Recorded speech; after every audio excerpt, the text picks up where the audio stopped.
తారీఖు రోజున దాదాపుగా గ్రూప్ 1 మీద ఫైల్ అయినటువంటి 3 కేసులు గౌరవ తెలంగాణ హైకోర్టు బెంచ్ ముందుకు రాబోతున్నాయని.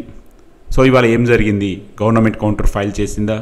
పిటిషనర్ తరపున ఉన్నటువంటి గౌరవ అడ్వకేట్ గారు వాదనలు ప్రారంభించారా? మళ్ళీ ఈ కేసు ఎప్పటికీ వాయిదా వేశారు? ఇవన్నీ కూడా పూర్తిగా తెలుసుకునేందుకు ప్రయత్నిద్దాం. ఇక టాపిక్లోకి వెళ్తే, ఇవాళ దాదాపుగా 3 కేసులు గౌరవ హైకోర్టు బెంచ్ ముందుకు రావాల్సి ఉంది. అందులో ఒకటి multiple points case, item number 94. అదేవిధంగా కీ పాయింట్స్ గురించి వచ్చే కేసు ఐటమ్ నెంబర్ 95. అదేవిధంగా ఈడబ్ల్యూఎస్ ఐటమ్ నెంబర్ 148. ఇందులో కీకి సంబంధించిన case, EWS reservation case September 30కి పోస్ట్ పోన్ అయినట్టుగా అన్అఫీషియల్గా తెలిసింది. సో ఇది ఒకసారి ఆ కేసు స్టేటస్ ఈవినింగ్ అప్డేట్ అయిన తర్వాత దీని గురించి మరొక వీడియోలో అఫీషియల్ డేటాతో మాట్లాడుకుందాం. సో ఇవాళ దాదాపుగా అరౌండ్ 2:40కి ఆర్గ్యుమెంట్స్ స్టార్ట్ అయ్యాయి మల్టిపుల్ పాయింట్స్ మీద. దాదాపుగా 1 hour 40 minutes దీని మీద ఆర్గ్యుమెంట్స్ అయితే జరిగాయి. ముఖ్యంగా ఇవాళ జరిగిన వాదనలో పిటిషనర్ తరపున ఉన్నటువంటి గౌరవ అడ్వకేట్స్ గారు వారి యొక్క కేసుకు సంబంధించిన పాయింట్స్ని మొత్తం కూడా ఎక్స్ప్లెయిన్ చేయడం జరిగింది. అదేవిధంగా గవర్నమెంట్ తరపున ఉన్నటువంటి గౌరవ అడ్వకేట్స్ గారు కూడా వారి యొక్క వాదనని దాదాపుగా 40-50% వరకు పూర్తి చేయడం జరిగింది. సో మనం ఒకసారి వాదనలు ఏం జరిగాయని చూసుకుంటే, గతంలో కూడా చాలాసార్లు పిటిషనర్ తరపున ఉన్నటువంటి గౌరవ అడ్వకేట్స్ గారు వారి యొక్క కేసుకు సంబంధించిన ఇంపార్టెంట్ పాయింట్స్ అన్నీ కూడా చర్చించడం జరిగింది. బట్ ఇవాళ ఏంటంటే సబ్జెక్ట్ డెప్త్గా డిస్కస్ చేయడం అయితే జరిగింది. వాళ్ళు ఈ కేసుని సింపుల్గా ఒక 4 పాయింట్స్లో మనం చెప్పదలుచుకుంటే, ఒకటి ఎస్టీ రిజర్వేషన్ పాత నోటిఫికేషన్లో 4% ఉంటే కొత్త నోటిఫికేషన్లో 10% ఉందని, ఇది అభ్యర్థులకి ఇబ్బందని.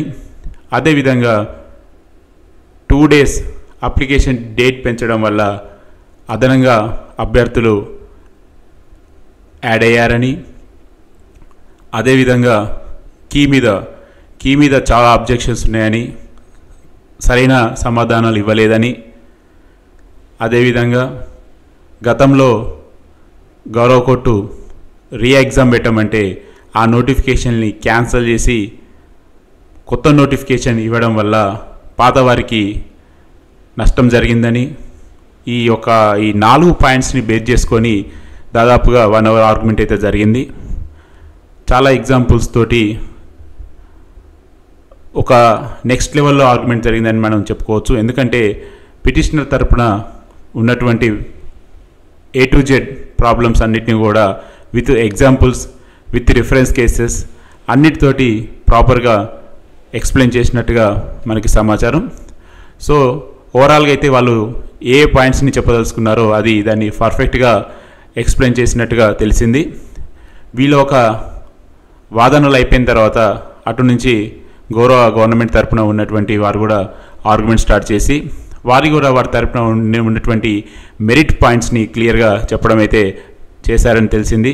వారు కూడా కొత్త పోస్టులు 60 యాడ్ చేయడం వల్ల పాత నోటిఫికేషన్ని క్లోజ్ చేసి మళ్ళీ రీనోటిఫికేషన్ ఇవ్వడం జరిగిందని, అదేవిధంగా చాలామంది రిక్వెస్ట్ మేరకే 2 రోజులు అప్లికేషన్స్ డేట్ పెంచడం జరిగిందని. సో ఇలా వాళ్ళ తరపున ఉన్నటువంటి మెరిట్స్ వాళ్ళు కూడా చెప్పడం జరిగింది. సో ఇంకా ఇందులో ముఖ్యంగా కీకి సంబంధించిన ఆర్గ్యుమెంట్స్ గవర్నమెంట్ ఇంకా స్టార్ట్ చేయలేదు. సో ఇది చాలా ఇంపార్టెంట్ అవుతుంది ఇందులో కీ అనేది. సో మరి కీ సోమవారం రోజున గవర్నమెంట్ వారు ఏ విధంగా దాన్ని ఎక్స్ప్లెయిన్ చేస్తారో చూడాలి. సో వీళ్ళు చెప్పినటువంటి 4 పాయింట్లలో కీ అనేది చాలా మెయిన్ పాయింట్ అవుతుంది. మరి మండే రోజు దాని మీద వాళ్ళు ఎలాంటి వాదనలు వినిపిస్తారని చూడాలి. సో అదేవిధంగా ఎస్టీ రిజర్వేషన్ 6 నుంచి 10 వరకు పెంచడం అనేది కూడా అది గవర్నమెంట్ ఆర్డర్ పరంగా పెంచడం జరిగిందని కూడా చెప్పారని మనకు సమాచారం. సో ఓవరాల్గా చూసుకుంటే వాళ్ళు రేజ్ చేసిన 4 పాయింట్స్లలో దాదాపుగా 2 పాయింట్స్ వీళ్ళు అడ్రస్ చేసేటట్టుగా ఇక్కడ కనబడుతుంది. సో అన్నిటికంటే ముఖ్యమైనది కీ కాబట్టి మరి కీ మీద సోమవారం ఎలాంటి వాదనలు జరుగుతాయో చూడాలి.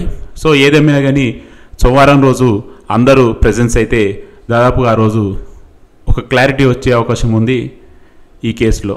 ఏదేమైనా కానీ గవర్నమెంట్ ఇవాళ కౌంటర్ ఫైల్ చేయడం అనేది ఈ కేసులో పెద్ద ముందడుగు. మనం గతంలో కూడా చాలాసార్లు చెప్పుకున్నాము, గవర్నమెంట్ కౌంటర్ ఫైల్ చేసేదాకా ఈ కేసులో ఎటువంటి ముందడుగు పడదని. కానీ ఎట్టకేలకి గవర్నమెంట్ ఇవాళ కౌంటర్ ఫైల్ చేయడం అనేది చాలా హర్షించదగ్గ సందర్భంగా మనం చెప్పొచ్చు. సో ఓవరాల్గా ఈ కేసులో ఏదో ఒకటి త్వరగా రావడంతో విద్యార్థులు మెయిన్స్కి ప్రిపేర్ అయ్యేందుకు మంచి వాతావరణం కల్పించినట్టు అవుతుంది. సో మరి చూడాలి ఏం జరుగుతుందని. సో ఇది ఫ్రెండ్స్ ప్రస్తుతం ఉన్నటువంటి అప్డేట్స్. మరొక వీడియోలో మరొక అప్డేట్స్ తోటి మళ్ళీ మీదకి వద్దాం. Stay tune.